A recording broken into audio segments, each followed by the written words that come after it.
Good morning, everyone. We have a session with 3 speakers, including myself, so which in some ways may be good. We can have reasonably relaxed discussion, though still very vigorous. I have the privilege to chair this session, and to the extent possible, I will exploit that position. So, I think we'll divide the time equally. And we would also like to leave some time for questions and comments at the end. I hope you would find this session engaging. Although some people may be wondering, well, how the first topic is going to be relevant to the main theme of the session. The theme is, just to remind you, international conventions on different intellectual property protection. And the updated program has got 3 people involved, and I will introduce each of the 2 speakers a little later after I made my own presentation. So if you could put my presentation up, please, gentlemen.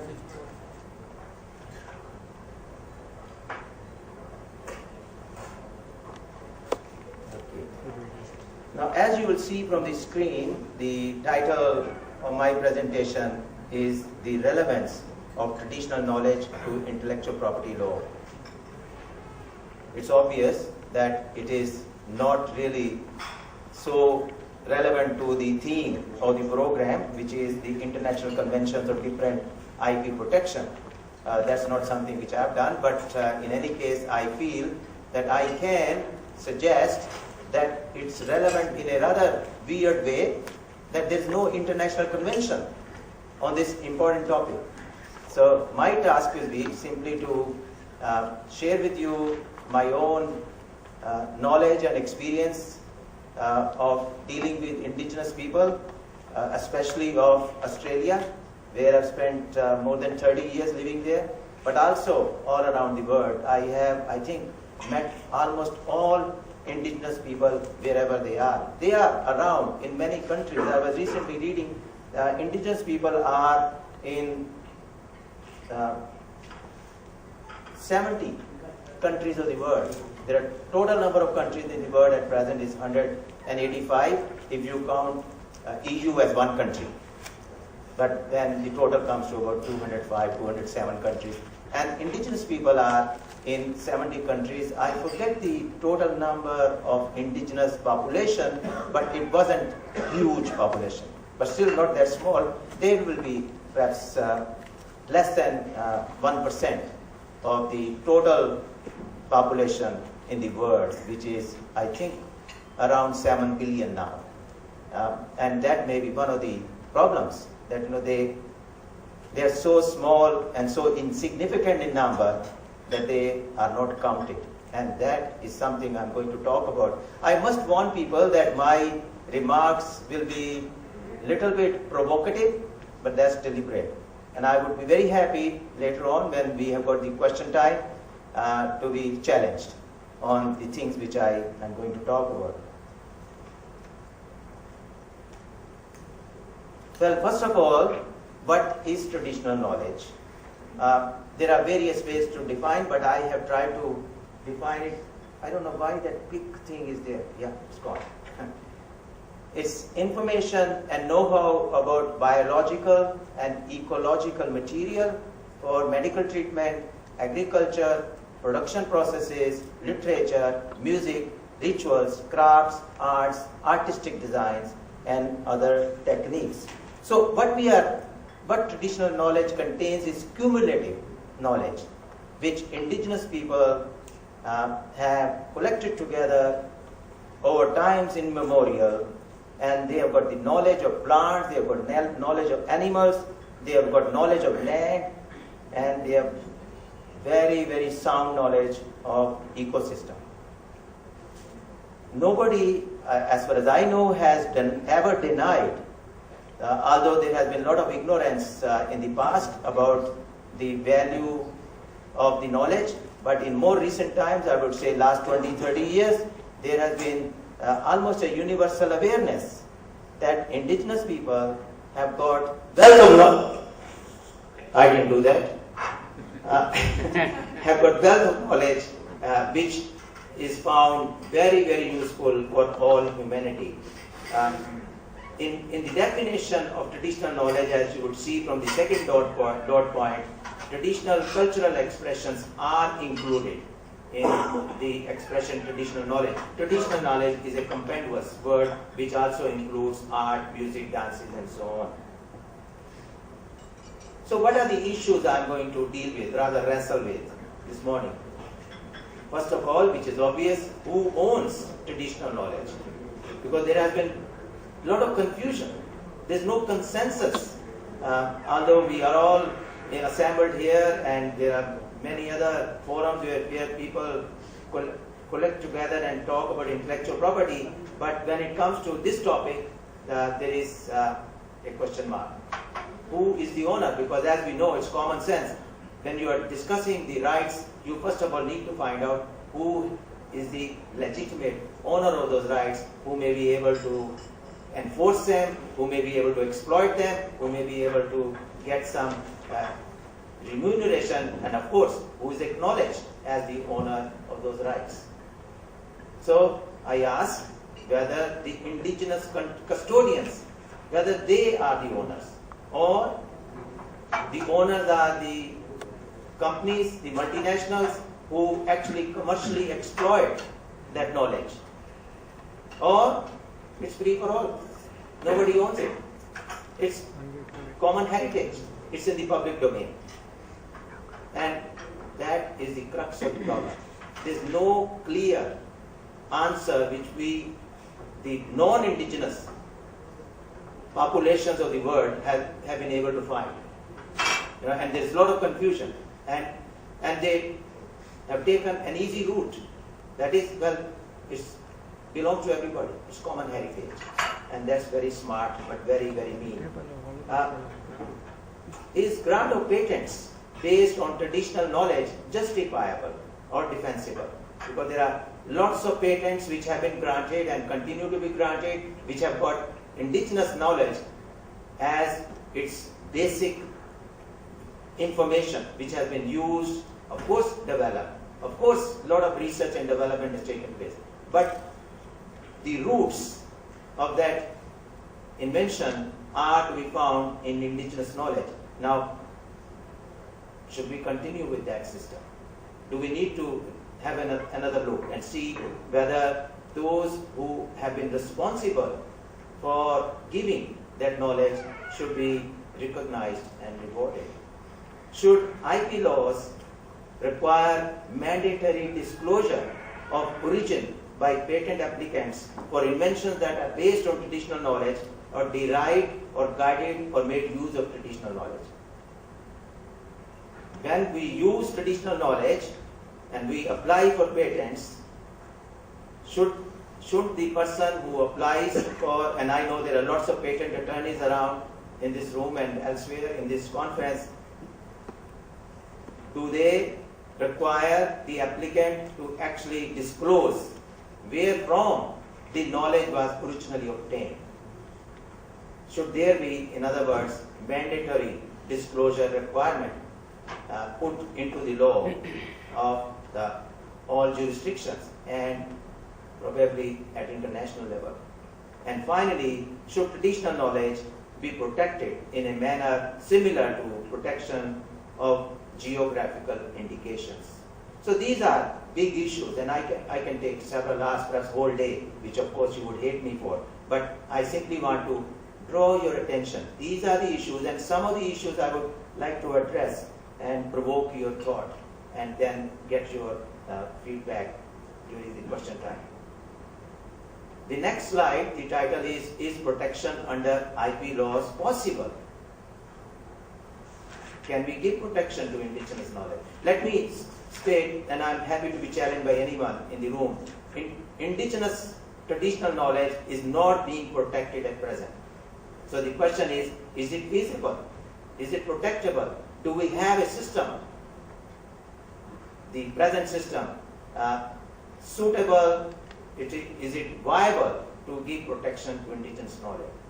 And my answer is basically most traditional knowledge and expressions of culture, they are not eligible for protection under the Western IP system. See, because what the laws we have got at present all around the world, they are the laws created, legislated by the Western society. This is a Western system of law.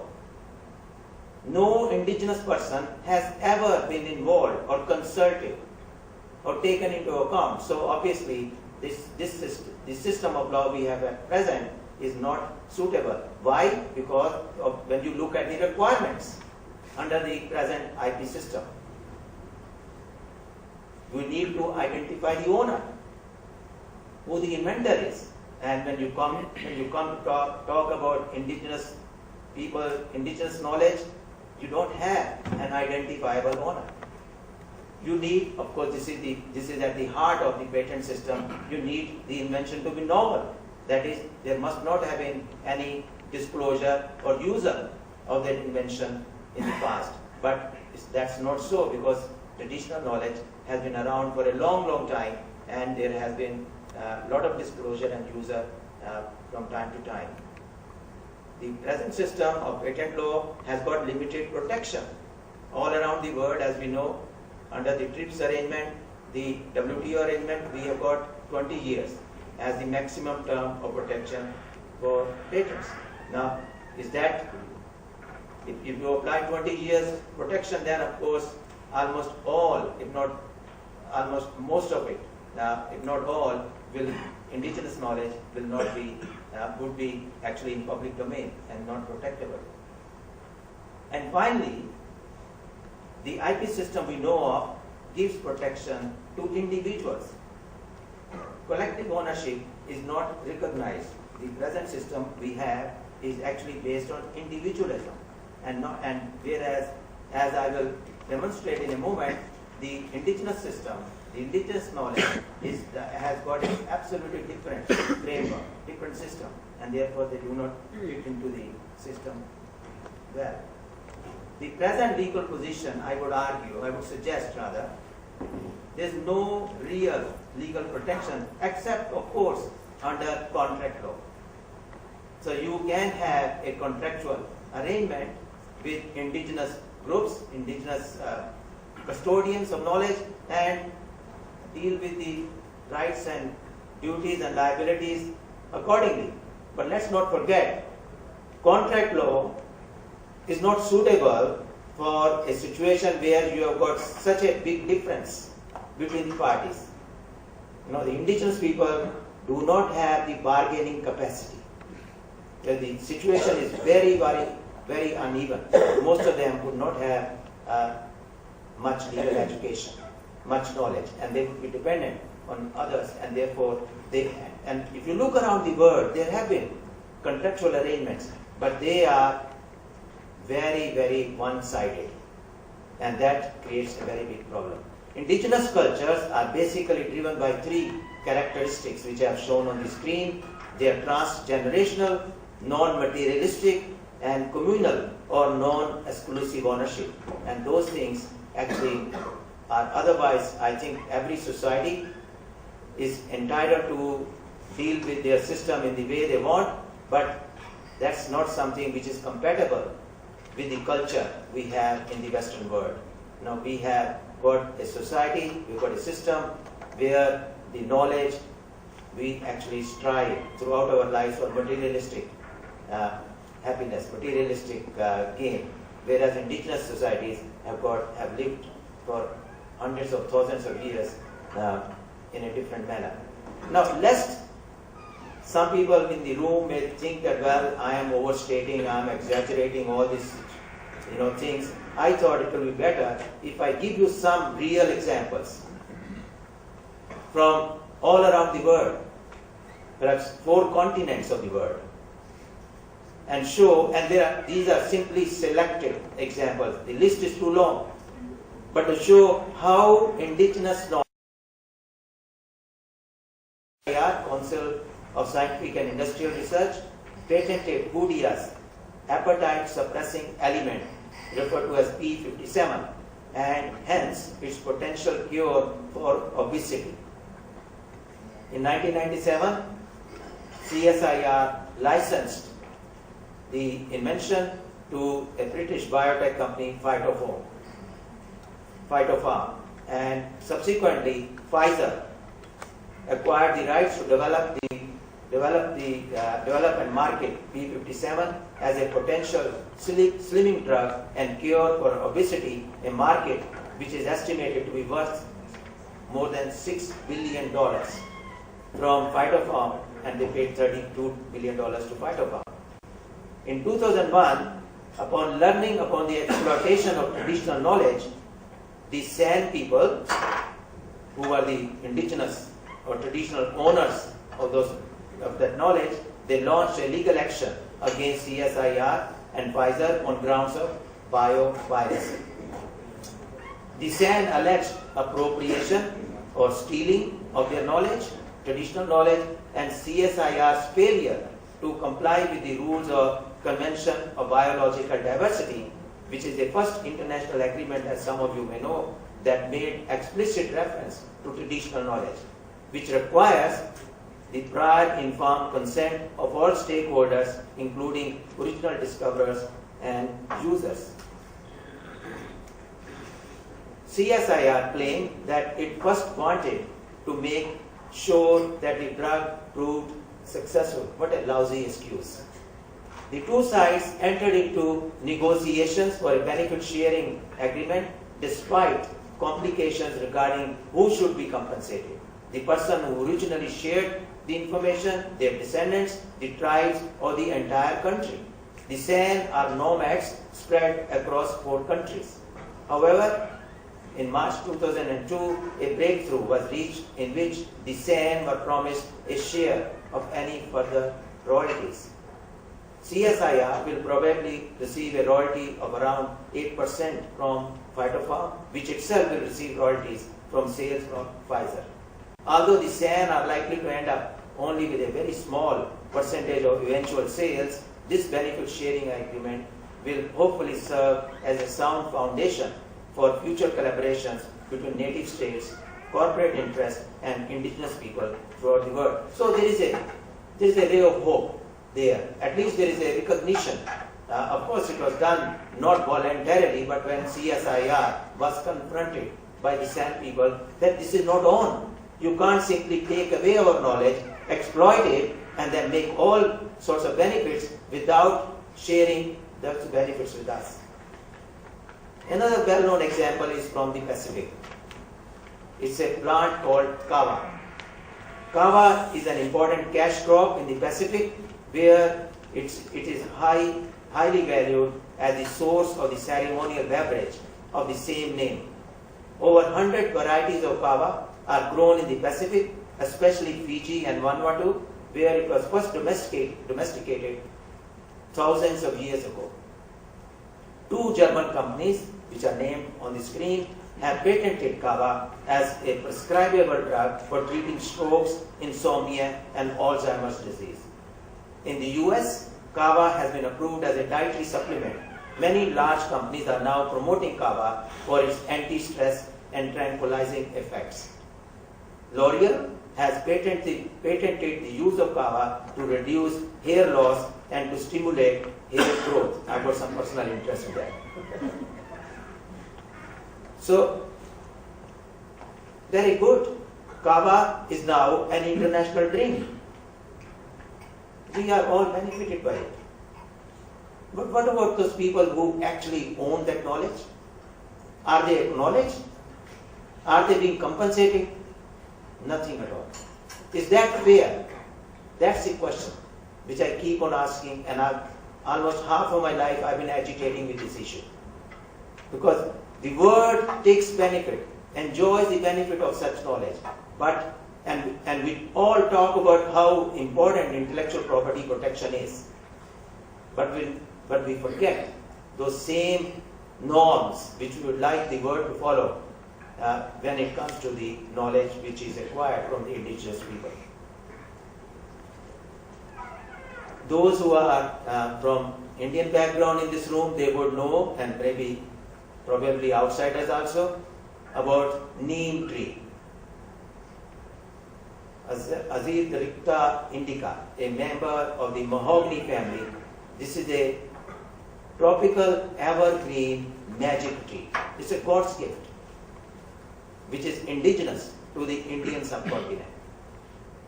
Mentioned in the Indian context, written over 2000 years ago, neem's usefulness in agriculture as an insect and pest repellent, in human and veterinary medicine, toiletries and cosmetics. The Western world was alerted to the neem's wonders in 1959 when a German entomologist reported that neem trees were spared during a locust swarm that gobbled up all other crops. So it's just a coincidence. This German group, they were having a holiday here and they noticed, to their surprise, everything else which was green was gone except the neem trees. And that led to curiosity, research, and ultimately the knowledge that neem tree has got such a value which will be very, very useful for agriculture and for other uses. A US multinational company, W.R. Grace, together with United States Department of Agriculture, USDA, obtained a US patent to manufacture a pesticide with an active ingredient that naturally occurs in the neem seeds. In 1994, European Patent Office granted patent rights on a fungicide made from seeds of the neem tree to USDA and W.R. Grace. The claim related to a method for improving neem oil extract that extended the shelf life of the purified compound, thus avoiding degradation that occurred in solutions. The patent was challenged inter alia on the ground that for times immemorial, farmers in India have used the neem pesticidal qualities for many beneficial purposes. Legal history was made in 2005 in Munich with the revocation of the neem patent in its entirety by the European Patent Office. EPO ruled that the patentee's claim of novelty had been destroyed on the basis of clearly demonstrated prior public use. The decision concluded a long 10-year battle in the world's first legal challenge to a biopiracy patent. Example from Australia, the country which is my home now. Western Australia, native plant is called Smokebush. An active ingredient compound called concovrum with anti-AIDS effects was isolated from Smokebush by the US National Cancer Institute and a patent was obtained. NCI licensed AMRAD, an Australian pharmaceutical company, to develop the patent. Western Australia, WA, reached license agreement with AMRAD, I mean the government of Western Australia, permitting access to Smokebush for research purposes for 1.5 million and potential royalties of over 100 million. While negotiations between NCI and WA were stalled, NCI's collectors smuggled 500 kilograms of dried Smokebush out of the country. Smokebush was regarded as a medicinal plant by local indigenous people. No consultation with or benefit to indigenous people. What a pity.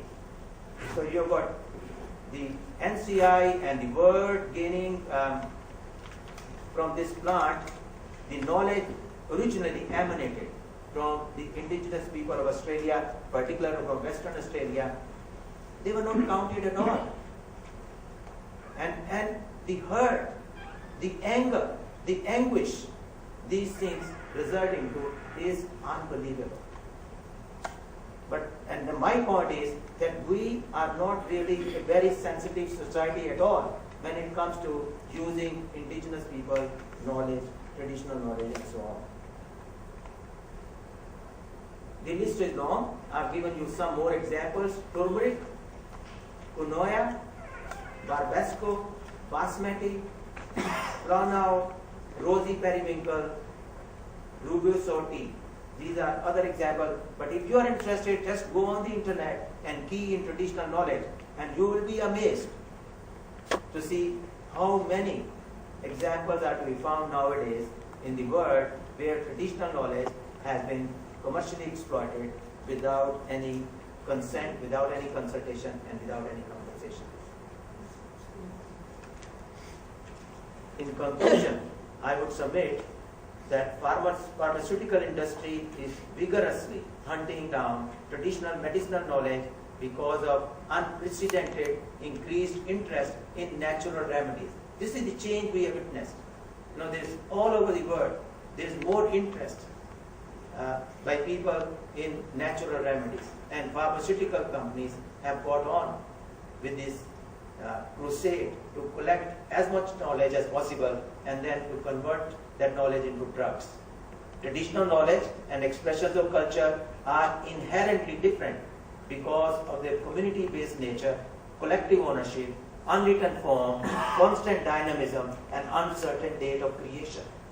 Those are the basic characteristics of traditional knowledge, which ironically have become the enemies when it comes to protection under the present intellectual property laws. They are assumed to be in the public domain, indigenous knowledge. Their use in a profit-taking manner is unjust. Western IP system seems to put up with double standards, causing cultural, moral, and financial harm to indigenous owners of traditional knowledge as a result of commercialization by means of patent protection. The patent regime, I would submit, is inherently inappropriate or dysfunctional to the needs of indigenous people.